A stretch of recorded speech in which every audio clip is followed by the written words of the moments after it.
Ladies and gentlemen, welcome back to the channel. They tried to erase them, but they fought back. This is the story you weren't taught in school. These words strike like a drumbeat, cutting through centuries of silence and revision.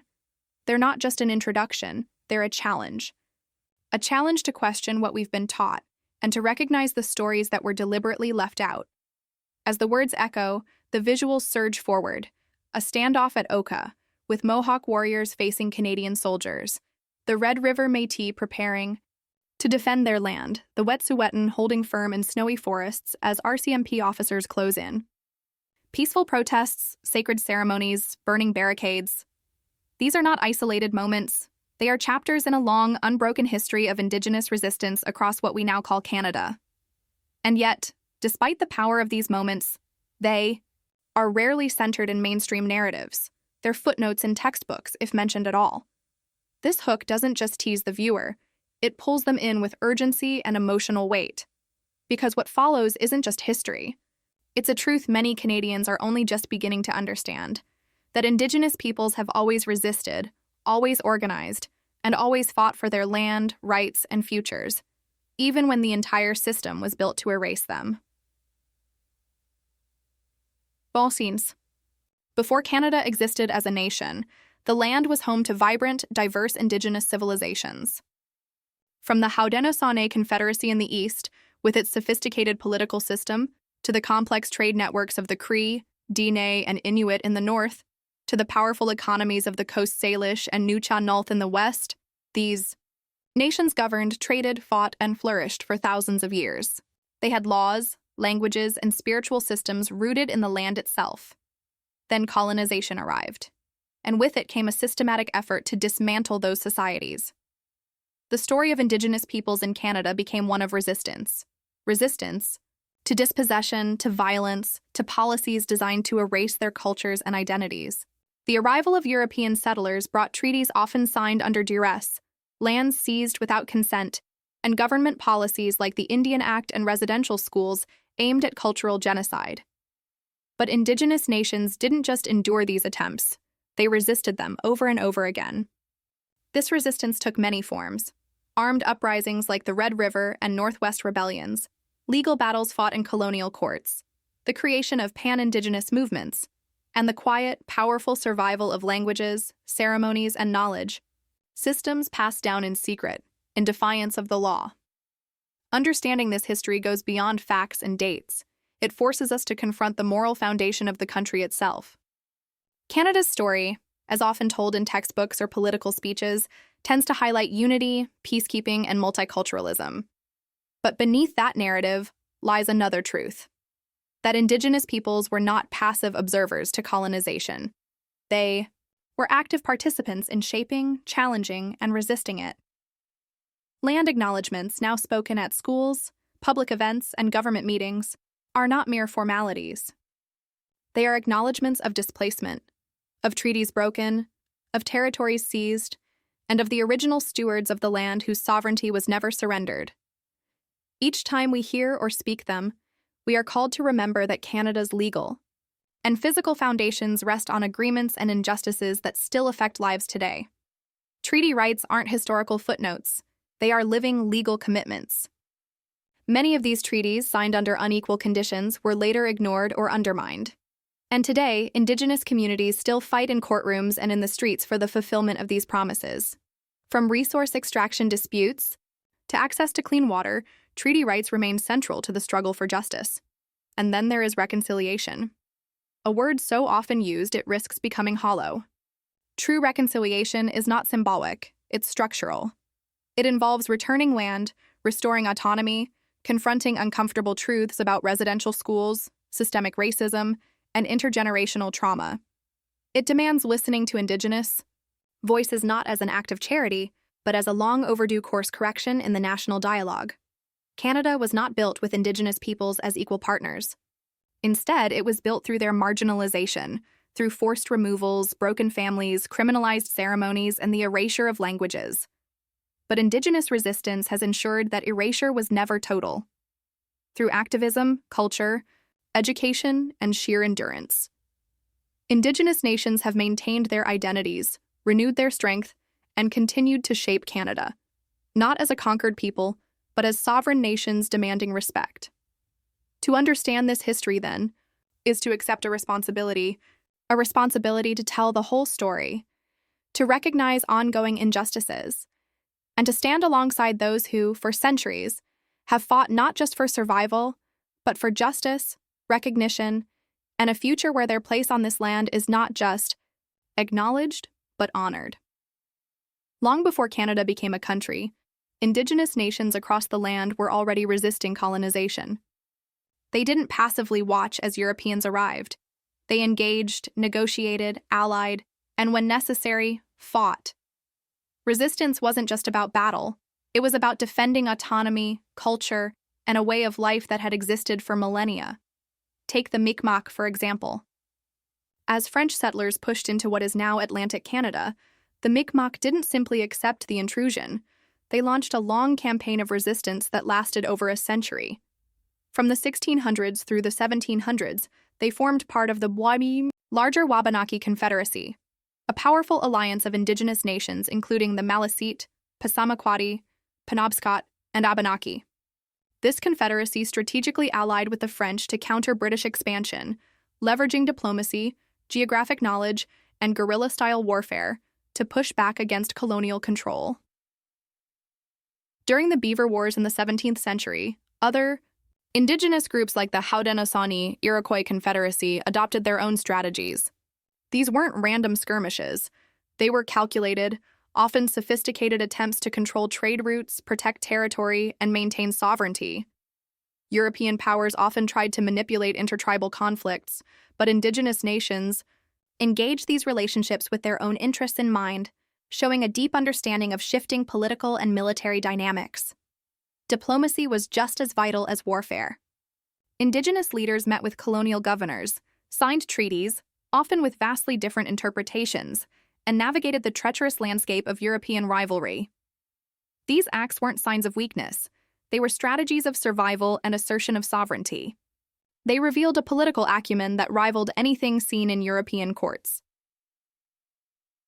The Wabanaki Confederacy's resistance was a masterclass in survival against European expansion. At its core, their strategy was about maintaining autonomy while navigating a landscape that was rapidly changing. The Confederacy, which included the Mi'kmaq, Maliseet, Passamaquoddy, and Abenaki peoples, used the natural environment to its advantage. The forests, rivers, and coastlines that were integral to their way of life were also key elements in their resistance strategy. The Wabanaki knew these territories like no one else, and this intimate knowledge of the land became an essential tool in their fight against British encroachment. Their resistance was multifaceted.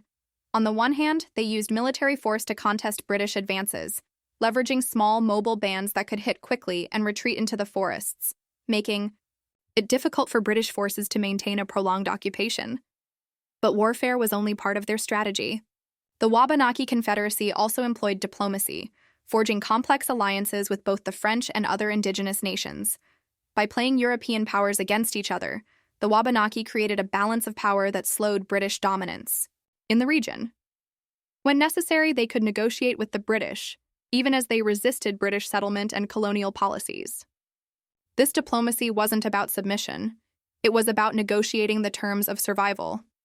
The Confederacy didn't aim to defeat the British militarily on a grand scale. Instead, their goal was to slow and limit British expansion, forcing the Europeans to respect their sovereignty. This strategic balance between warfare and diplomacy was not only effective but essential in an era when Indigenous nations were vastly outnumbered and often outgunned by colonial powers. However, this resistance didn't just stop British expansion, it shifted the narrative. It made it clear that the land was not empty and available for the taking, as Europeans often assumed. It revealed that this territory was already governed, and that governance was not in the form of a colonial state, but in complex, interconnected societies with their own laws, systems, and leadership structures. The British couldn't simply impose their control because Indigenous nations like the Wabanaki were already operating within the land, and their resistance made it impossible for the British to ignore that reality. By halting British efforts in the northeastern seaboard, the Wabanaki Confederacy set a powerful precedent for Indigenous resistance. The struggle of the Wabanaki wasn't just about the military clash, it was about the assertion of a worldview. They fought to protect not only their homes but their way of life, and they did so in a way that was not just reactive but proactive. Their resistance laid the groundwork for future generations of Indigenous peoples to continue their fight for sovereignty, rights, and recognition. This wasn't just a matter of protecting land, it was about protecting a culture, a system of governance, and a future. The Wabanaki's resistance also showed that Indigenous peoples were not passive in the face of colonialism. They were active agents using every tool at their disposal: warfare, diplomacy, knowledge of the land, and alliances to shape the course of history. It demonstrated that colonization would never be a simple, uncontested process, and that Indigenous nations had a role in shaping the narrative of North America. Their resistance was not only strategic in its time, it has reverberated through the centuries, inspiring ongoing struggles for justice, land, and self-determination that continue today.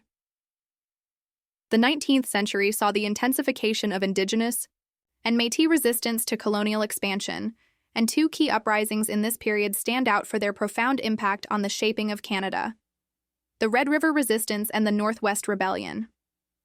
Both of these uprisings were not merely about resisting governmental authority. They were driven by deep-seated concerns over land, cultural survival, and the erosion of traditional ways of life. The Red River Resistance, 1869-1870, was led by Louis Riel, a Métis leader who recognized that the Canadian government's westward expansion would threaten the rights and autonomy of the Métis people and Indigenous communities in what is now Manitoba. At the time, the Canadian government, through the promise of settlement and economic development, sought to annex the Red River Valley, a region where French-speaking Métis, First Nations peoples, and English settlers lived in relative harmony under the governance of the Hudson's Bay Company. When the British colony transferred control of the region to Canada, the Métis feared they would be marginalized and displaced by an influx of settlers from eastern Canada, a fear that would threaten both their land rights and cultural identity. Riel led an armed resistance against the Canadian government, creating the Métis Provisional Government, which negotiated with the Canadian authorities to protect Métis land rights and cultural heritage. The resistance culminated in the formation of the Manitoba Act, which brought Manitoba into the Canadian Confederation, but with provisions that recognized Métis land rights and allowed for the preservation of French language and culture in the Oka province. While the Red River Resistance can be seen as a successful stand for Métis rights, it marked the beginning of a tragic cycle of betrayal for the Métis, as the promises made to them were never fully realized. Riel's leadership and eventual exile to the United States made him a symbol of Métis resilience and resistance.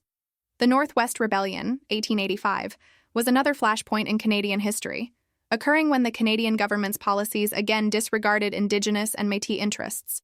By this time, the Canadian government had already established its dominance over much of the Western prairies, and Indigenous and Métis communities were suffering under increasing pressures from settler encroachment, the collapse of the bison economy, and the imposition of government policies that undermined traditional ways of life. The Canadian government's failure to live up to earlier treaty agreements with Indigenous peoples, coupled with the government's reluctance to honor the rights and autonomy of Métis communities, led to a final confrontation. Led by Louis Riel and Chief Big Bear of the Cree Nation, the rebellion was fueled by grievances over unfulfilled promises, the dispossession of lands, and the destruction of Indigenous economies. Riel, who had returned to Canada after years of exile, once again led a movement to defend Métis and Indigenous rights. Armed resistance erupted in the Northwest, with the Métis and their allies carrying out a series of engagements with the Canadian military. Although the rebellion had some initial successes, it was ultimately crushed, and Riel was captured, tried for treason, and executed by hanging in November 1885. The execution of Louis Riel remains one of the most controversial and painful moments in Canadian history. To many Métis and Indigenous people, Riel became a martyr, a symbol of their struggle for land, culture, and recognition. His death at the hands of the Canadian government was seen as a brutal reminder of the powerlessness of Indigenous and Métis peoples in the face of Canadian state building. For others, especially English-speaking Canadians, Riel's execution was seen as a necessary step to assert Canadian authority over the Western Territories. The legacy of these uprisings, the Red River Resistance, and the Northwest Rebellion, cannot be understood in isolation. They represent the desperate attempts of Indigenous and Métis peoples to resist the relentless encroachment of settler colonialism and to hold on to their land, culture, and way of life.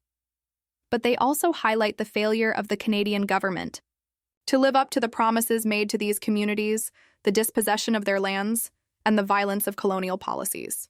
In the case of the Northwest Rebellion, the brutal execution of Riel served as a reminder that resistance would be met with severe punishment, setting a grim precedent for future Indigenous and Métis resistance movements. These uprisings were significant not just for the immediate military or political outcomes, but for their broader impact on Canadian identity and the relationships between the federal government and Indigenous peoples. They are reminders that the history of Canada's nation-building is far more complex and violent than the sanitized narratives often presented. The Métis and Indigenous peoples' struggle for recognition, land, and autonomy continues to reverberate, today in movements for Indigenous rights and reconciliation. In the end, both the Red River Resistance and the Northwest Rebellion represented pivotal moments in the ongoing story of resistance.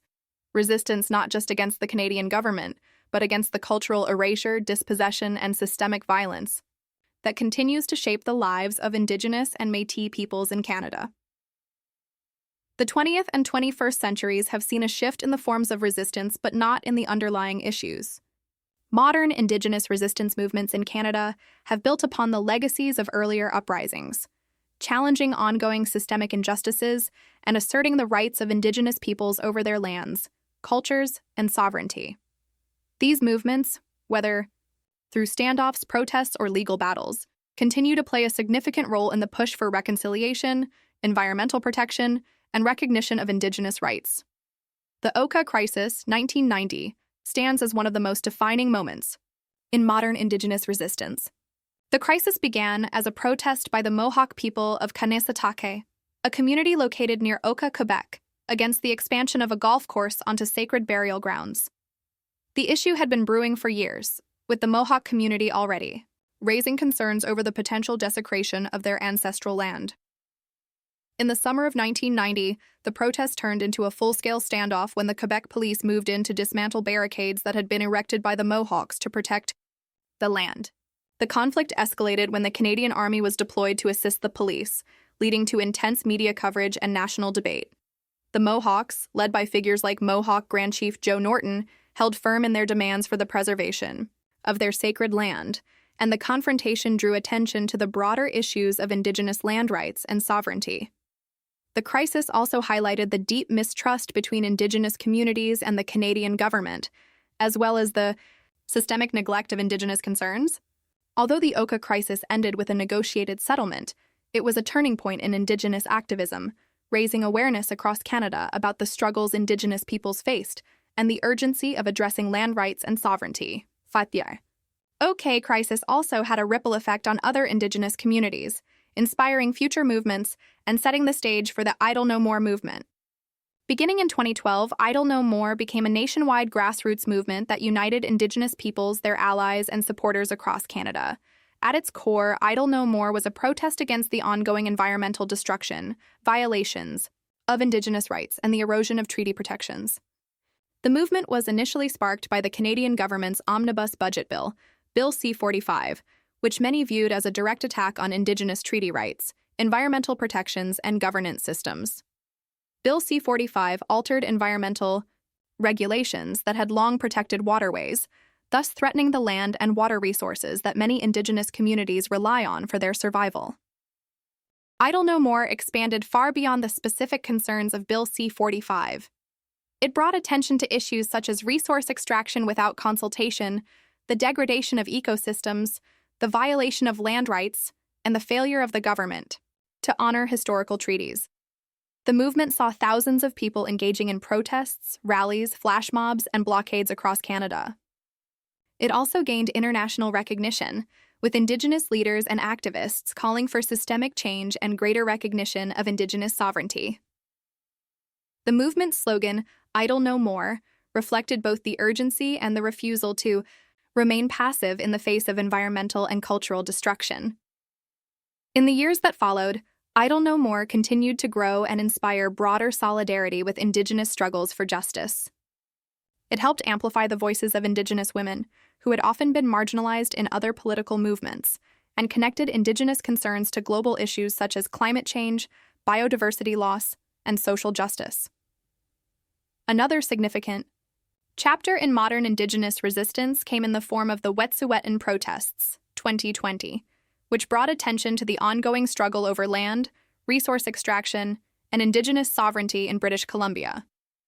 The Wet'suwet'en Nation, whose unceded territory lies in the path of the Coastal GasLink pipeline, became the site of a series of protests and blockades as Indigenous leaders and their supporters opposed the construction of the pipeline on their traditional lands. The Wet'suwet'en people had long maintained that the pipeline was being built without the consent of the hereditary chiefs who govern their traditional territories. The standoff became a flashpoint for a broader debate about resource development, the role of Indigenous governments in decision-making, and the duty of governments to uphold Indigenous rights. The protests gained national attention as rail blockades were set up across Canada, disrupting train service and leading to significant economic impacts. The federal government, the provincial government of British Columbia, and the RCMP were caught in the middle, with accusations of ignoring Indigenous rights and acting in a manner that reinforced colonial power structures. The Wet'suwet'en protests were emblematic of a larger shift in how resistance is taking place in Canada today. With the global focus on climate change and environmental degradation, Indigenous movements such as those seen in Wet'suwet'en are increasingly focusing on the intersection between environmental justice and Indigenous rights. The use of blockades, social media, and public demonstrations highlights the growing visibility of these movements, but also the resistance of the Canadian state to accept Indigenous sovereignty and jurisdiction over their lands. The protests also highlighted the long-standing tension between different forms of Indigenous governance, with the Wet'suwet'en hereditary chiefs opposing the decisions made by elected Indigenous leaders who had signed agreements with the company. This division between traditional and elected leaderships within Indigenous communities is a reflection of the broader colonial legacy of undermining Indigenous governance systems and placing communities in a difficult position when confronting state-sanctioned projects. Together, the Oka Crisis, Idle No More, and Wet'suwet'en protests are a testament to the enduring legacy of Indigenous resistance in Canada. They are not isolated events, but are part of a larger and ongoing struggle for justice, land rights, sovereignty, and the recognition of Indigenous peoples as rightful stewards of the land. These movements remind Canadians and the world that Indigenous peoples are not passive victims of history. They are active, determined participants in shaping the future. Whether through peaceful protests or direct action, Indigenous resistance today continues to challenge the status quo and push for a future where Indigenous rights, voices, and cultures are respected. Indigenous women have been central to resistance movements in Canada, often leading the charge for justice and cultural preservation. In the Idle No More movement, Indigenous women were at the forefront, organizing protests, rallies, and social media campaigns. Their leadership was crucial in bringing attention to the intersection of gender, environmental issues, and Indigenous rights, highlighting the significant roles women play in preserving community traditions and ensuring future generations can thrive. Similarly, Indigenous youth have become increasingly active in reclaiming their culture, language, and identity. From organizing protests to creating art and engaging in social media activism, young people are redefining what it means to be Indigenous in modern Canada. They are using their voices to call for change, advocate for their rights, and reconnect with their ancestral traditions, ensuring the continuity of their cultures in the face of colonialism and erasure. These movements represent a powerful combination of experience and fresh perspectives in the ongoing fight for Indigenous rights and recognition. The Canadian government's response to Indigenous resistance has often been forceful and confrontational, marked by RCMP raids on protests and occupations, like those during the Oka Crisis and Wet'suwet'en protests. These actions were often framed in the media as disruptions to order, while the deeper issues of land rights, environmental destruction, and broken promises were sidelined. The government's handling of these movements has sparked ongoing legal battles, with Indigenous communities fighting for recognition of their rights and fulfillment of unsettled land claims. At the core of these conflicts lies the failure to honor historical treaties, which were supposed to ensure Indigenous sovereignty and rights to their lands. The government's continued delay in addressing these promises has led to deep frustration and a sense of betrayal among Indigenous peoples, fueling further resistance and calls for justice. This ongoing struggle for recognition and land rights remains a central issue in Canada's relationship with its Indigenous peoples. The legacy of resistance is deeply entwined with ongoing struggles for justice and recognition. One of the most significant efforts to address the historical wrongs is the Truth and Reconciliation Commission, TRC, which was established to uncover the truths of the residential school system and its devastating effects on Indigenous communities. The TRC's findings highlighted the systemic abuse, cultural genocide, and the long-lasting trauma that Indigenous peoples endured. Its recommendations, however, remain largely unimplemented, leaving many feeling that reconciliation is more of a distant hope than a present reality. The crisis of missing and murdered Indigenous women and girls, MMIWG, is another urgent issue that continues to reflect the deep inequalities faced by Indigenous communities.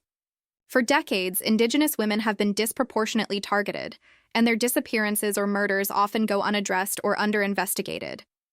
The MMIWG movement demands justice and accountability from both the government and the broader society, with Indigenous women leading the charge to demand systemic change. The future of Indigenous sovereignty remains an open question. Despite centuries of resistance, Indigenous communities are still fighting for their rightful place within Canada, with many calling for a more meaningful relationship based on respect, treaty rights, and true autonomy. The path forward requires not just legal and political changes, but a profound shift in how Canadian society views and interacts with its Indigenous peoples. Resistance, therefore, is not just about looking back at historical struggles. It's also about demanding a future where Indigenous sovereignty is truly respected. In the conclusion and call to action, the video emphasizes that resistance is not a relic of the past, but an ongoing struggle that continues to shape Indigenous communities today. It encourages viewers to reflect on the version of history they were taught, urging them to reconsider and learn about the often overlooked stories of Indigenous resistance and resilience.